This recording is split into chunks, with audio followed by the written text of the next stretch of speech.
Bonsoir tout le monde. Ah, j'ai oublié ça. Je ne sais pas si vous m'entendez.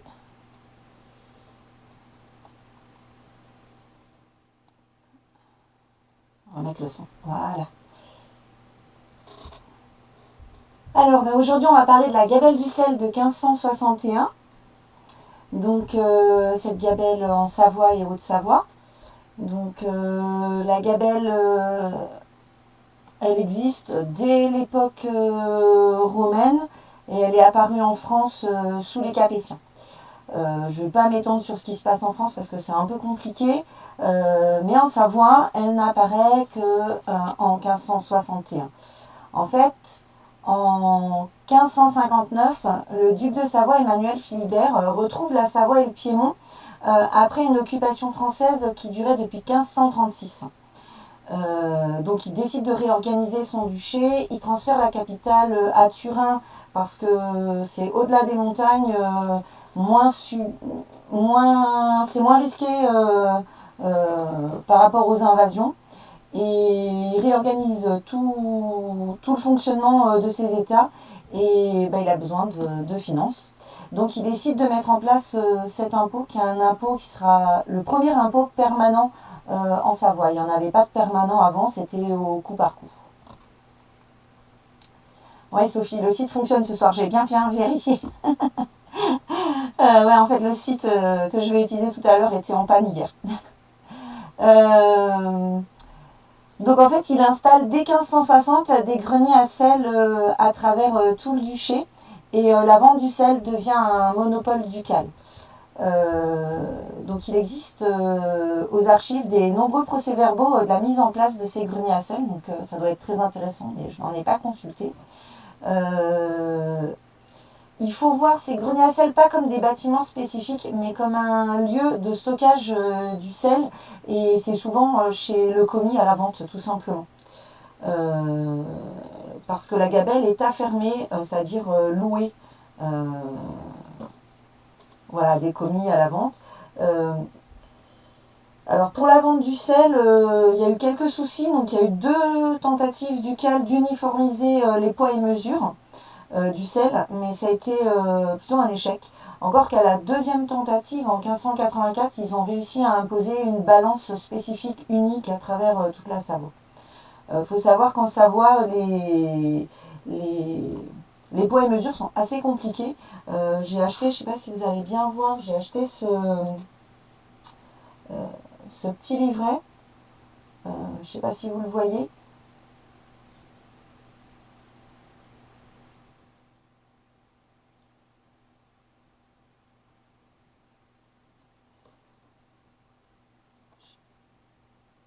J'ai l'impression qu'il y a un souci. Personne ne répond.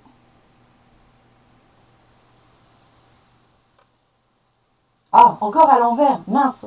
Attends, je vais essayer de corriger ça. Je croyais avoir corrigé, transformé. Pop, pop, pop.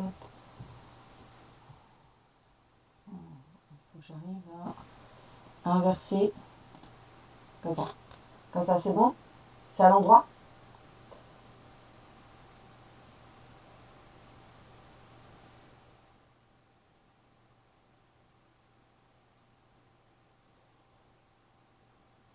Oh, c'est à l'envers. J'avais réussi à le mettre bien. Alors, hop, voilà. Là, c'est bon.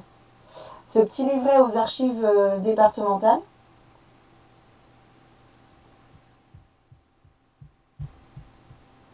Donc j'avais réussi à le, voilà, j'avais acheté aux archives départementales parce que on, je vais juste montrer la carte. Les, les poids et mesures sont différents dans chaque région de Savoie et Savoie et Haute-Savoie. Hop, là. Euh, et là, c'est le livret rien que pour la Haute-Savoie. Et dans chaque province de Savoie, il y a plein de mesures différentes selon les villes. Donc c'est assez compliqué. C'est pour ça qu'ils ont essayé de mettre en place quelque chose d'uniformisé. Alors, je vais vous montrer la carte. Voilà. Donc ça, c'est la carte des ressorts des greniers à sel de la Savoie. Euh, c'est pas comme en France, donc il n'y a pas plusieurs régimes de gabelle, c'est la même chose pour toute la Savoie. Par contre, il y a beaucoup, beaucoup plus de greniers à sel qu'en France. Les ressorts sont des territoires assez réduits. Et en 1560, il y en a 29 et à la fin du XVIe siècle, il y en aura 33. Donc après, il faut savoir où se trouvent les petites communes qui nous intéressent, dans quel ressort elles sont, pour pouvoir trouver les bonnes, euh, les bonnes archives. Oui, oui, Sophie, Bourg-Saint-Maurice, je te prépare une petite surprise. Alors, il y a eu donc un édit en 1561 pour fixer des règles très strictes. Donc, ces règles, c'est un minimum d'achat de sel de 93 onces par trimestre par personne. Donc, comme c'est par trimestre, on appelle ça des levées par quartier. En fait, ça correspond à 11,4 kilos de sel par an, par personne. Euh, et ce minimum d'achat, bah, en fait, il permet de lever l'impôt puisque chaque habitant du duché de Savoie doit acheter ce minimum et payer l'impôt puisque quand il achète du sel, il paye 60% d'impôt pour 40% du prix du sel. Mais en fait, ça va être très compliqué à gérer. Donc, dès 1564, ils vont remplacer la gabelle par une capitation. Donc, capitation, on en a parlé la semaine dernière avec la capitation espagnole. C'est un impôt par tête. Il y aura d'autres modifications, mais la gabelle existera toujours. Il y a une gabelle générale en 1776. J'ai pas consulté encore, mais ça doit être aussi très intéressant. Et dans les registres notariés, en particulier les tabellions dont je parlerai la semaine prochaine, on peut trouver les élections des regratiers, c'est-à-dire des vendeurs de sel au détail dans les ressorts des greniers. Donc il y a plein de choses intéressantes à trouver. Donc le sel, il venait essentiellement des salines du Midi et était acheminé par le Rhône, parce que les salines de Moutier et de Conflans ne suffisaient pas à approvisionner toute la Savoie. Donc en fait, en 1561, donc, au moment de l'édit qui fixe les règles, il décide de recenser tous les habitants du duché pour pouvoir les imposer. Donc ils vont recenser maison par maison, ce qui va donner une composition de la famille. Ça va aussi nous donner un niveau de richesse parce que sont stipulés si les gens peuvent payer l'impôt et surtout s'ils ne peuvent pas. Donc ceux qui ne peuvent pas, c'est ceux qu'on appelle les pauvres ou misérables. Donc dans les textes, il n'y a pas de distinction entre pauvres et misérables, donc on ne sait pas trop quel est le, le degré de différence entre les deux, mais en tout cas, c'est ceux qui ne peuvent pas payer l'impôt. Et les enfants de moins de 5 ans ne payent pas l'impôt non plus. Alors, c'est un peu compliqué parce que, en fait, exempter, ça veut dire qu'ils n'ont pas de minimum d'achat comme le reste de la population. Mais ils vont être quand même obligés d'acheter du sel, parce qu'on ne peut pas vivre sans sel. Donc, ils vont quand même en acheter, mais ils n'ont pas de minimum d'achat par trimestre, par personne à acheter. Pour être pauvre ou misérable, il devait passer un acte devant notaire où il prouvait qu'il possédait moins de 250 florins de biens. C'était le seuil de pauvreté de l'époque. Alors je sais, il y a quelqu'un qui m'a demandé la semaine dernière à quoi ça correspondait. Alors je vais vous donner à peu près quelques prix. Une paire de chaussures, c'est le même prix qu'une vache, c'est 8 florins. Euh, Une maison à Chambéry, c'est 200 à 700 florins. Par contre, une maison à la campagne, c'est 30 à 100 florins. C'est-à-dire le prix de 3 ou 4 vaches, une maison de campagne. Et une vache, c'est 6 fois plus cher qu'une chèvre. 3000 mètres carrés de terrain, c'est à peu près le prix d'une maison. Voilà. Un vêtement de bourgeois, c'est à peu près le prix d'une maison de campagne. Donc voilà, ça donne des petits prix pour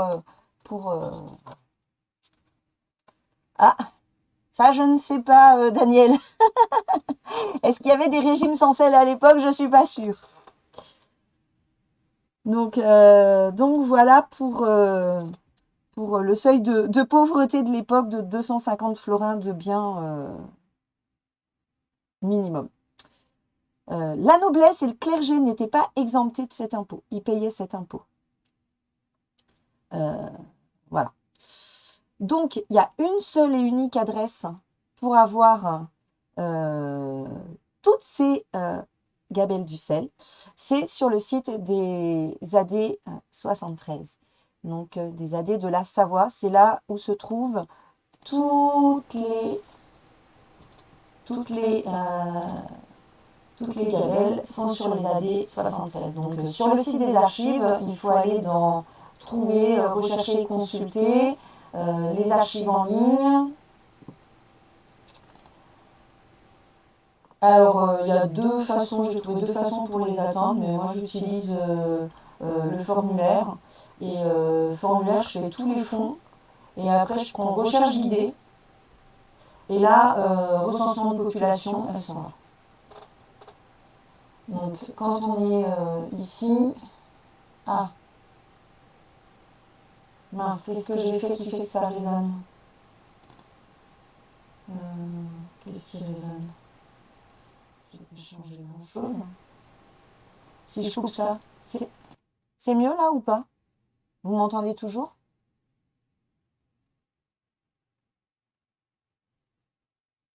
C'est beaucoup mieux? Je sais pas, il y a un... Bon, très bien. Donc, donc voilà, dans ce formulaire, bah, il suffit de taper le lieu. Donc, je vais aller me promener sur les terres de mes ancêtres à Vue en Haute-Savoie, Vue en Sala. Il y a plusieurs vues, donc Vue en Sala. Document numérisé. Donc, on est en Savoie, mais il y a les gabelles du sel de Haute-Savoie. Elles sont toutes ici. Donc là, il faut connaître un peu le fonctionnement des archives. Il faut cliquer sur cette ligne-là. Et après, il faut cliquer ici. Voilà.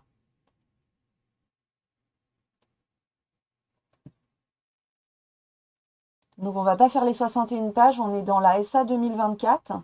Donc, SA 2024, Vue, c'est la deuxième. C'est la dernière, je veux dire. La deuxième, c'est Ville, Saint-André et Vue, c'est la dernière. Donc, on va aller vers la fin. Je sais pas. On va dire que c'est vers 40, peut-être. Voilà, Vue. Donc, on est dans le coin. Hop. Donc, il faut trouver le début du registre. Donc, en général, voilà, c'est bien présenté parce que c'est en haut de page. Donc, l'entête du démarrage de la commune, voilà. Vue. En la paroisse de Vue, au village de la Côte et du Perrier. Voilà, ça se présente comme ça. Donc, après, il faut arriver à lire. C'est un exercice de lecture très sympa.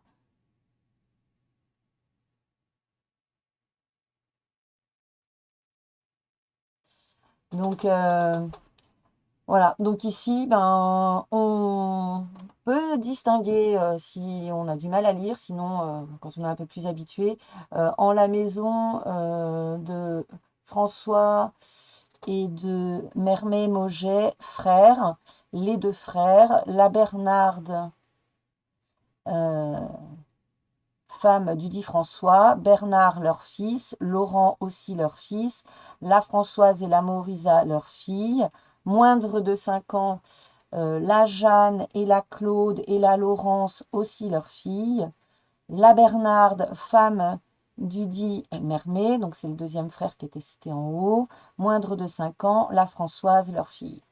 Voilà, donc on a vraiment tout le foyer qui est énuméré et les moins de 5 ans sont classés à part puisque eux ne sont pas assujettis à cet impôt. On voit sur la même page là qu'il y a un absent. Et on peut aussi voir sur la page d'à côté qu'on a des pauvres et des misérables et pauvres. Donc voilà, on voit à peu près à quoi ça correspond. Donc j'avais fait un article au moment de du Challenge AZ 2019. Donc ça doit être ici. Voilà, j'avais fait un article sur la gabelle et j'avais fait une analyse de vue parce que j'ai relevé toute la gabelle. Donc ça m'a permis de voir le nombre de foyers, le nombre d'individus. Ça donne à peu près une moyenne, mais on a quand même des foyers avec une personne et d'autres 25 personnes dans le même foyer. J'ai trouvé 83 absents, ce qui représente à peu près 5,8% de la population. Et en fait, j'ai trouvé des recherches sur Internet qui disent qu'il y a à peu près 6% d'absents. Donc ça correspond à ce qu'on trouve ailleurs. C'est quand même un recensement complet d'un pays en 1561, ce qui donne une population pour Savoie Haute-Savoie, hein, simplement les deux, parce que c'est un peu plus étendu, de 367 000 habitants. Et au moment de la gabelle de 1776, ça donnait 348 000 habitants. Alors après, certaines personnes parlent de fraude. À Bourg-en-Bresse, il y a eu des analyses qui ont été faites parce qu'on a les BMS de l'époque et ça donne des fraudes d'à peu près 20%. Mais Bourg-en-Bresse, c'est une très grosse ville. Alors je ne sais pas si c'est très représentatif ou pas de ce qui se passait dans les autres villes. Donc, dans les analyses que j'ai pu faire d'autres, euh, donc une répartition homme-femme, c'est quasiment moitié-moitié. Bon, entre enfants et reste de population, puisque les 82%, c'est adultes et enfants de plus de 5 ans, et 18% d'enfants de moins de 5 ans. Il y a des foyers où j'ai quand même trouvé beaucoup d'enfants de moins de 5 ans pour un même couple. Donc, est-ce qu'il y avait un peu de fraude? C'est possible aussi. Au niveau des professions, on n'a quasiment aucune profession de renseignée, donc ça va être très réduit. Il y a quelques professions spécifiques, un peu le gratin de la société, et beaucoup de servantes et de serviteurs parmi les professions citées, puisque dans les feux, dans chaque maison, quand ils sont employés, c'est indiqué. Donc là, on a la profession. Mais sinon, il n'y a pas de profession indiquée. Donc ça ne permet pas de faire vraiment une vraie analyse des professions. Les patronymes, bon, c'est propre à vue. Au niveau des prénoms, c'est assez représentatif de la Savoie, parce qu'on considère qu'en Savoie, il y a 9 prénoms qui représentent 50% de la population, dont Claude représente 10% de la population, Claude masculin, féminin et variante. Après, c'est Jean, Antoine, Pierre et Pernette, Jeanne, François et Françoise et Jacques. C'est les prénoms les plus représentés. Voilà. Après, voilà. Alors, vu, il y avait beaucoup de pauvres, ou alors beaucoup de triches, je ne sais pas, parce que normalement, c'est plutôt l'inverse. C'est à peu près 30% de pauvres et misérables, et le reste de la population, 50% dans les zones les plus pauvres. Vu, c'est quand même 70% de pauvres et misérables, et seulement 30% solvables. Donc, non, pas d'enfants en garde, Hélène, parce que c'est marqué, c'est stipulé à chaque fois que ce sont les enfants du couple. Donc, c'est vraiment les leurs. Alors, soit ils ont eu plein de jumeaux, soit ils ont un peu triché. Mais bon. Et alors après, à vue, parce qu'après, ça dépend complètement des, des paroisses, mais à vue, on a 49%, 0,49% de nobles, 0,64% de religieux et 1,54% de donnés. Alors, ce qu'on appelle les donnés en Savoie, c'est les enfants les bâtards. Mais en fait, on leur attribue toujours, enfin presque toujours leur père. Donc, on les appelle des donnés et ils sont élevés au foyer de leur père.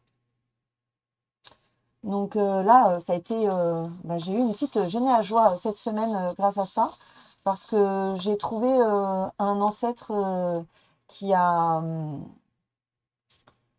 qui a un enfant naturel, et j'ai trouvé un acte notarié sous seing privé. Enfin, c'est vraiment un petit agriculteur, hein, rien de particulier.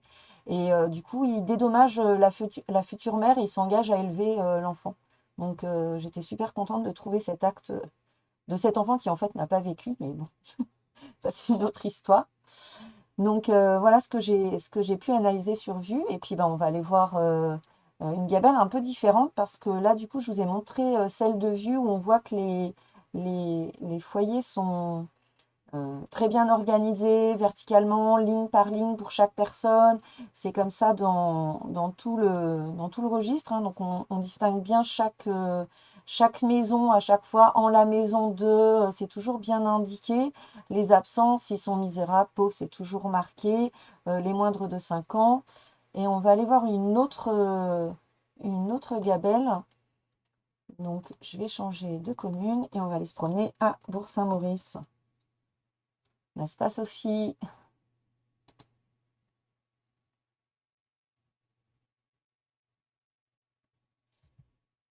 Donc, je ne sais pas si vous voyez bien. Voilà. Donc, Bourg-Saint-Maurice, il y a plein de gabelles, donc il faut faire attention à ce qu'on choisit. Parce que voilà, les autres, c'est pas des gabelles en fait, c'est des recensements plus récents. Voilà, je me suis promenée dans une autre où par contre il y en avait plein. Donc Bourg-Saint-Maurice, c'est la première là, donc il faut prendre celle-ci. Et puis, donc toujours là, cliquer sur SA 2087. Et 480 pages, donc il faut trouver Bourg-Saint-Maurice. Donc en général, on vient jeter un œil au début pour voir SA 2087 où se trouve Bourg-Saint-Maurice. Donc c'est dans l'ordre. Donc Bourg-Saint-Maurice est ici, donc il faut trouver à peu près la moitié du registre. Et j'ai fait une petite recherche tout à l'heure pour ne pas chercher pendant une demi-heure. Voilà, c'est l'image 220. Donc Sophie, retiens bien l'image 220. Et là, tu commences Bourg-Saint-Maurice. Donc au début, c'est la présentation. Et puis après, on commence. Alors Bourg-Saint-Maurice, il y a pas mal de prêtres parce que ça commence par des présentations de prêtres. Et on va aller à la page suivante. Et puis, voilà, il y a pas mal de prêtres. Après, ici, on a les noms de famille dans la marge. Donc, c'est assez pratique, surtout quand on cherche les Pugins. Et à la page 222, on a un foyer Pugin ici.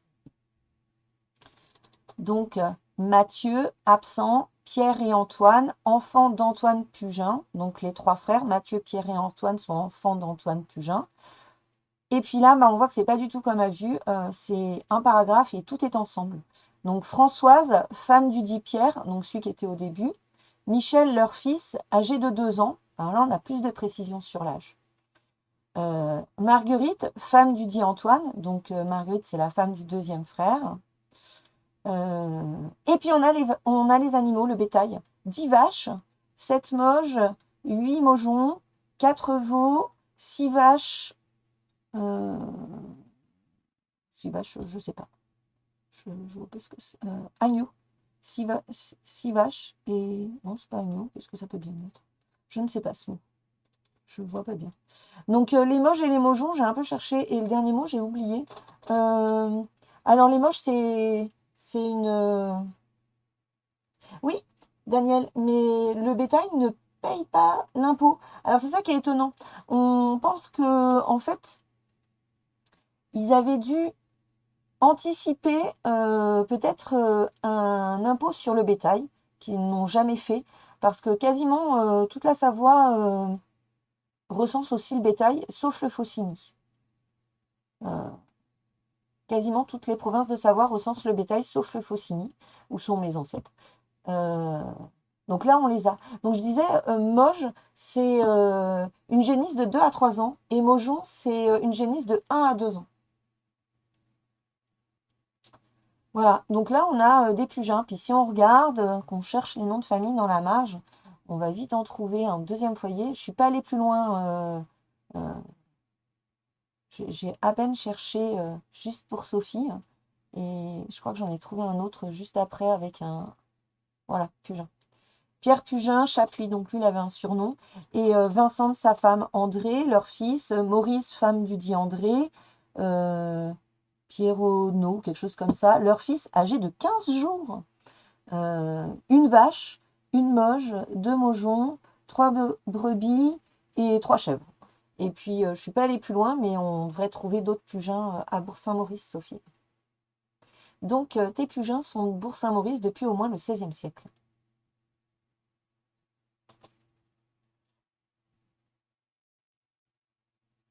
Donc, moi, j'avais une autre recherche à faire sur, la gabelle. Je voulais chercher, finir la recherche, je voulais chercher sur Chessena, c'est un tout petit village où j'ai quelques ancêtres, des Bojas qui me, qui m'interpellent un peu, là, des ancêtres Bojas. Je voulais en savoir plus sur eux. Donc, voilà, et c'est là que j'ai vu ce matin que des gabelles, il y en avait plein pour Chesna. Donc, il y a celle-ci. Celle-ci, c'est juste par feu les chefs de famille. Donc, ça m'intéresse pas trop d'avoir que les chefs de famille. Là, c'est à nouveau tout le monde. Après, c'est que des chefs de famille. J'ai cherché dans la première et j'ai pas trouvé chez Sna. Donc, il faudrait que je reprenne page par page. J'ai pas réussi à trouver. Mais par contre, je l'ai trouvée dans celle-ci parce qu'elle était assez facile à trouver, la commune. Dans la 1965. Et ça, 1965, parce que des fois, c'est quand même bien organisé. 1965. Donc là, les communes sont par ordre alphabétique. Donc ça ne veut pas dire qu'à l'intérieur, c'est par ordre alphabétique. Mais on a la liste des communes avec la page qui s'y rapporte. Donc Chesna, c'est à la page 33. Puis on voit que c'est un tout petit village parce qu'il n'y a pas beaucoup de pages.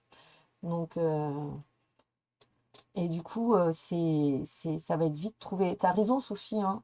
Faut faire tout le village, comme ça, tu es sûr de ne pas en louper parce que tu peux en avoir dans d'autres foyers qui vivent ensemble. Je ne sais pas si vous avez fait attention, mais on n'a pas les noms de famille des femmes. Euh, mais parfois, on a en la maison d'un tel où habite telle autre famille. Donc, il faut faire attention, il faut bien les relever tous. Euh, et puis, s'ils ont des surnoms, ils peuvent être enregistrés sous le surnom et pas sous le nom de famille. Donc, Chesna, page 33. Ben, on va aller voir la page 33 du coup. Et moi, je cherche des Bojas. Donc, on va voir s'il y a des Bojas. Alors, page 33. Non, je suis à 28. 29, 30, 31, 32, 33. Donc, je cherche des Bojas. Donc, le premier, pas Bojas. Deuxième, Maître Étienne Bojas, là, ici. On va zoomer un peu. Et puis, je vais noter ça parce que Maître Étienne Bojas, Antoina, sa mère, Pierre, son frère, et Gabrielle, sa sœur. Résident Annecy. Réside Annecy. Ah bah voilà. Et les numéros en marche, ça serait le nombre de personnes au foyer, que ça ne m'étonnerait pas. 1, 2, 3, 4, hein, c'est ça. Donc là, elle est présentée encore différemment, cette gabelle. C'est aussi en paragraphe, mais il n'y a pas les animaux. Et il y a le nombre de personnes dans la marge. Donc Boja, j'en ai un, foyer, page 38, enfin image 38, avec 4 personnes. Et maître, ça correspondrait bien au reste de la famille. Donc après, on va dézoomer. Est-ce qu'il y a d'autres Bojas dans mes 3 pages? Là, ça va être vite trouvé. Non, non, non, non, non,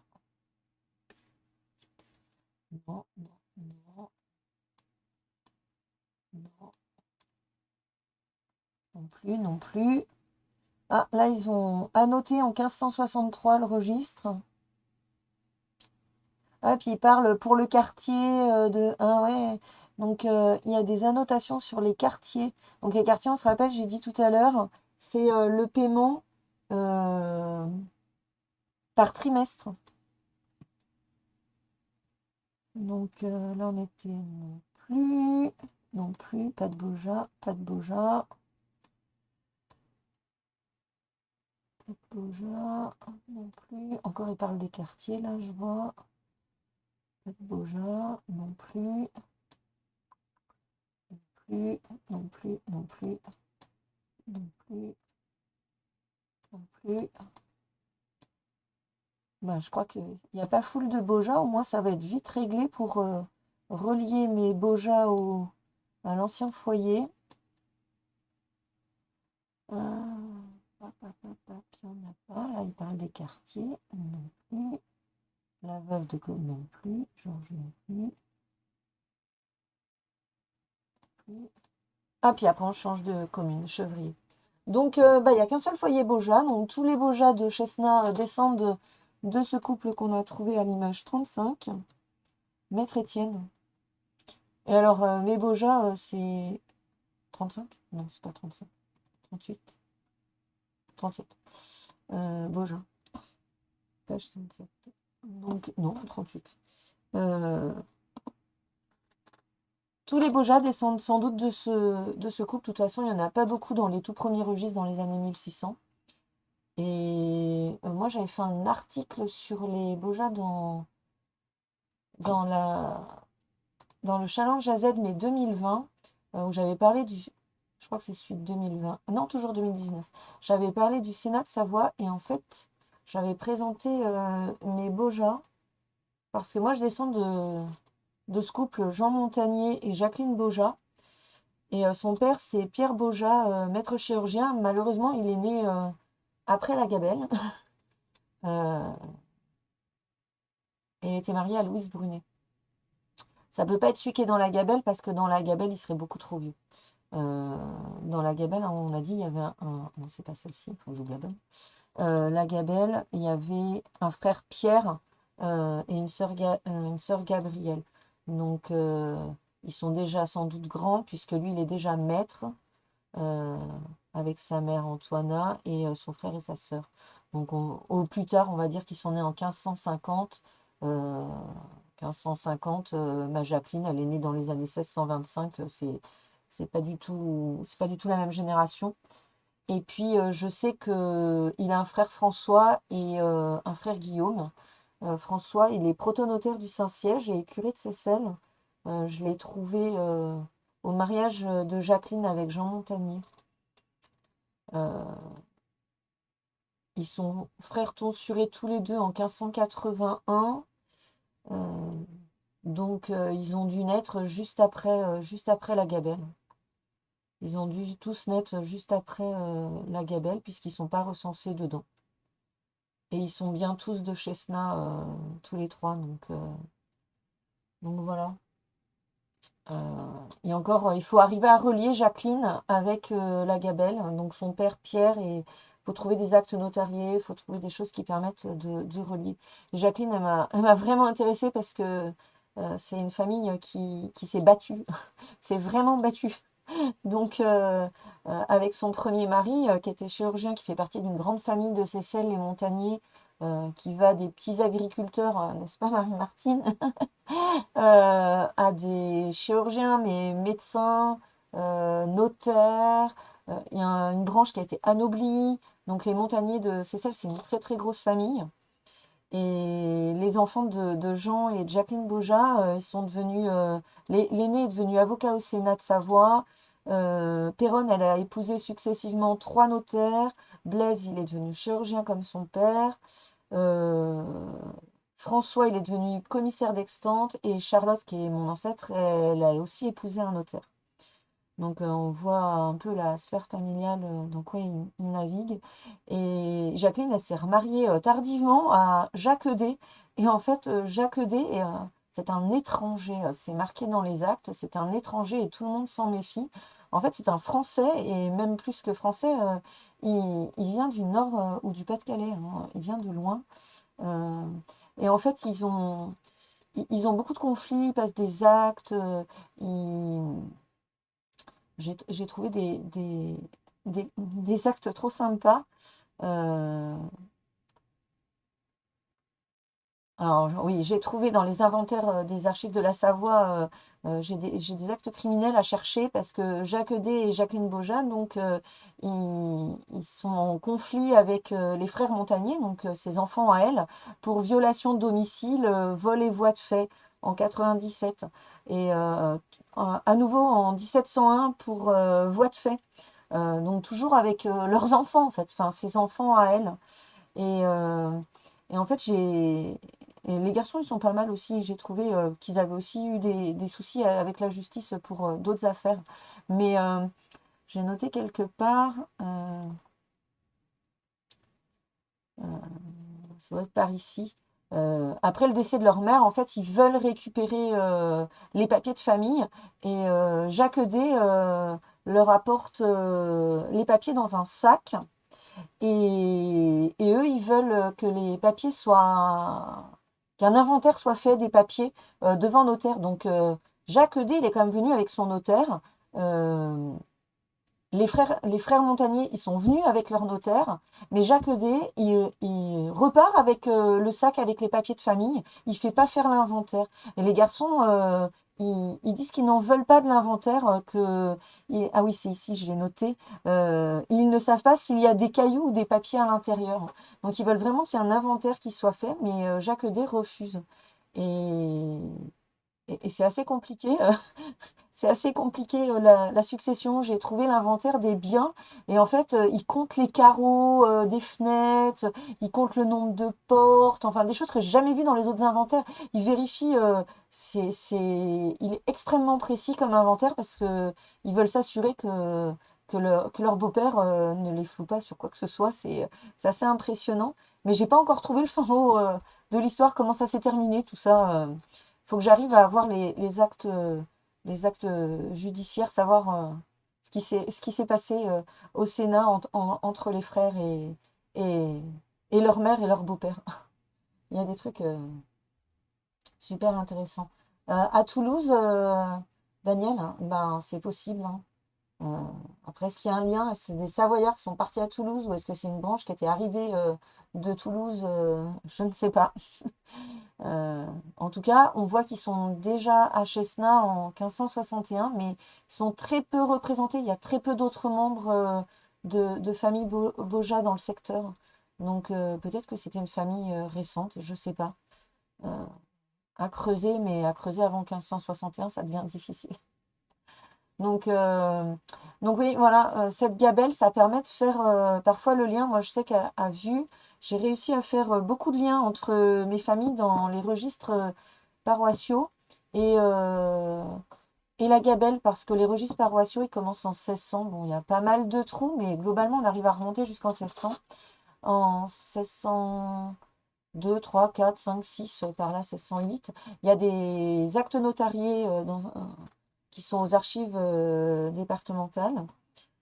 Du coup, ils citent des fois dans les actes notariés des actes plus anciens, et ce qui fait qu'on arrive à faire le lien entre les registres paroissiaux et la gabelle de 1561. Et si dans la gabelle, c'est une grosse famille avec le grand-père, plusieurs fils et les petits-enfants, on peut remonter jusqu'en 1500 grâce à la gabelle. Donc ça, c'est super, quoi. Parce que la gabelle, c'est vraiment un recensement de la population à une date précise, 1561. Un peu comme la capitation qui était un recensement en 1743, 48, comme la consigne des mâles, mais là c'était que les garçons en 1726. Bah, la gabelle, c'est tout le monde en 1561. Alors pour le Chablais, c'est plutôt 1576 parce que c'était un peu tourmenté dans les années 1561, le Chablais, donc ils s'y sont mis plus tard pour la faire. Voilà, ça a été plus tardif. Mais on la trouve quasiment partout et, et sur le site des AD de la Savoie pour toute la Savoie, Savoie, Haute-Savoie. Donc si vous avez envie de rechercher un Sophie, les ancêtres, euh, les ancêtres dans la Gabelle, eh ben, il faut se mettre à l'écriture du XVIe siècle. Et puis d'un registre à l'autre, c'est assez variable. Là, c'est celui de vue, je reconnais tout de suite. Euh, Là, voilà, ça doit être. Bah là, c'est les Pugins, donc c'est Bourg-Saint-Maurice. Et là, euh, on est à la limite avec l'Ain et en Haute-Savoie. Et c'est Chesnas, c'est encore une présentation un peu différente. Donc, chaque Gabelle a un peu ses spécificités d'écriture. Il faut s'habituer et puis reconnaître certaines abréviations, bien connaître par contre les patronymes du secteur et les prénoms courants parce que certains prénoms se trouvent que dans certaines communes, c'est voilà. Ouais, Delphine, il va falloir que tu t'y mettes. Qu'est-ce que tu dis, Marie-Martine? Euh, la voix de fait? D'accord.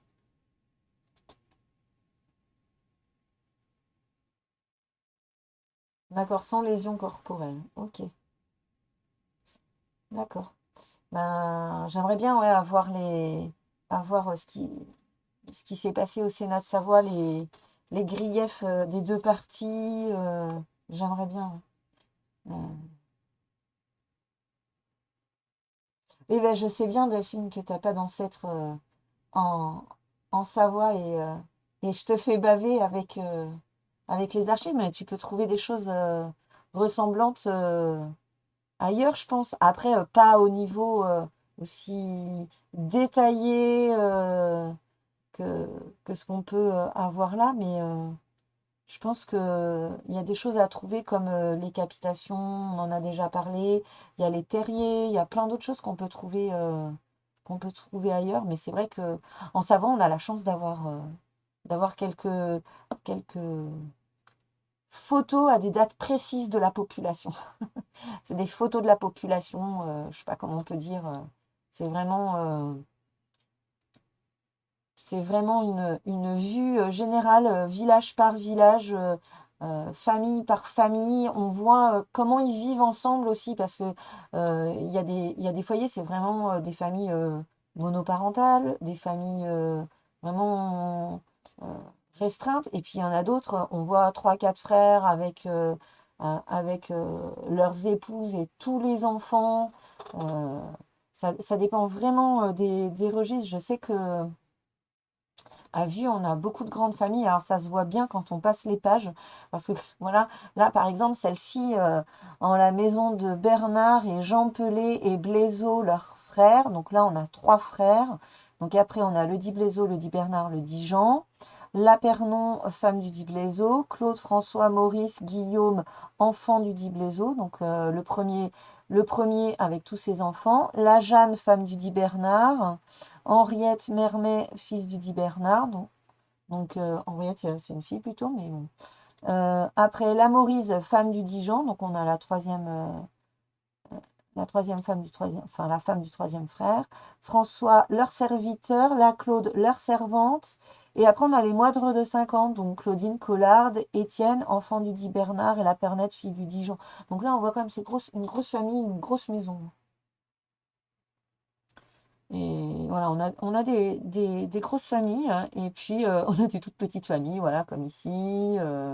Là, en la maison des Oires de Jean Pelé, fils de Feu Claude, lui-même. Voilà, il est tout seul dans la maison de. Alors c'est bien parce que lui-même, c'est bizarre parce que c'est les héritiers de Jean Pelé, fils de Feu Claude, et c'est lui-même. Donc si c'est ses héritiers, il est censé être mort. C'est un peu bizarre. Euh, voilà, il y a des fois des choses un peu étranges. Il y a des maisons beaucoup plus grandes ou plus petites. Euh, donc, vu c'est très gros, donc ça, c'est plusieurs lieux-dits rassemblés ensemble. Donc, c'est découpé en lieux-dits dans le registre. Donc, là, là, c'est aussi une grosse famille, enfin, un gros foyer, beaucoup d'enfants. Alors, des fois, il y a des frères, des sœurs, des neveux, des nièces, ça arrive aussi. Bon, bah, ça rame. Euh, pas, pas. Bon, on va pas trop l'embêter. Le site, hier, il ne marchait pas. Hier soir, il était en panne. Même hier toute l'après-midi, hein, Sophie.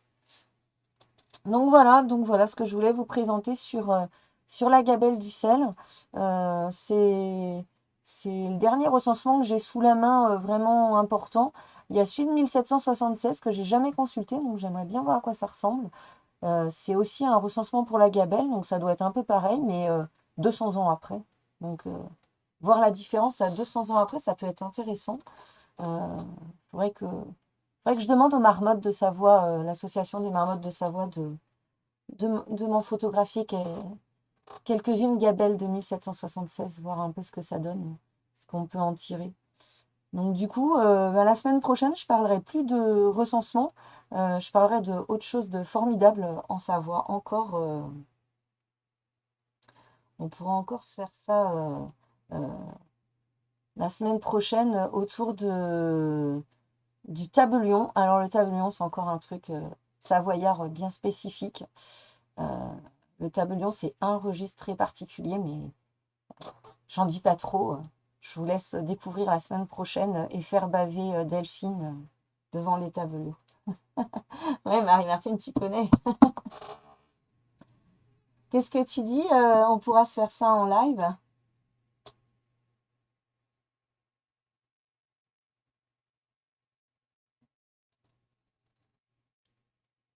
Ah, les recensements, ouais. On peut faire ça. On pourrait faire ça, ouais. On prendra et découvrir ensemble ce qu'il y a dedans. Mais ouais, la semaine prochaine, Tabellion. Donc, Tabellion, ils sont en ligne. Ils sont en ligne. Sophie, ils sont en ligne aussi. Ils sont en ligne pour la Savoie, sur le site de la Savoie. Ils sont en ligne sur le site de la Haute-Savoie pour la Haute-Savoie. Et la Haute-Savoie a commencé à mettre les tabellions sardes. Donc sardes, on se rappelle, hein, en rapport avec le Piémont-Sardaigne et pas euh, le royaume de Piémont-Sardaigne et pas juste la Sardaigne, mais le royaume de Piémont-Sardaigne. Donc c'est une période plutôt, le tabellion sarde, c'est 1815 à peu près, après que les Français aient quitté la Savoie après la Révolution, jusqu'en 1860, jusqu'au rattachement de la Savoie à la France. Donc le tabellion sarde, c'est pour le 19e siècle. Donc la Haute-Savoie a commencé à les mettre en ligne et la Savoie et la Haute-Savoie ont mis leur tableau en ligne pour la période avant la Révolution française. Donc 1697, 1792, 13, par là, pour la Haute-Savoie. Et la Savoie, ça doit bien être à peu près pareil, hein. Faut regarder, mais ça doit bien être quelque chose comme ça, hein. Sont où les tabellions? Tabellion 1696-1792. Donc, Sophie, tu les as. Et ouais, c'est énorme. Vue, on a des registres à vue, c'est assez gros. C'est un ressort assez gros. On a des registres qui font 1400 pages l'année. Donc, la semaine prochaine, on découvre tout ça. Et je vais vous souhaiter une bonne soirée, une bonne fin de soirée. Et à bientôt.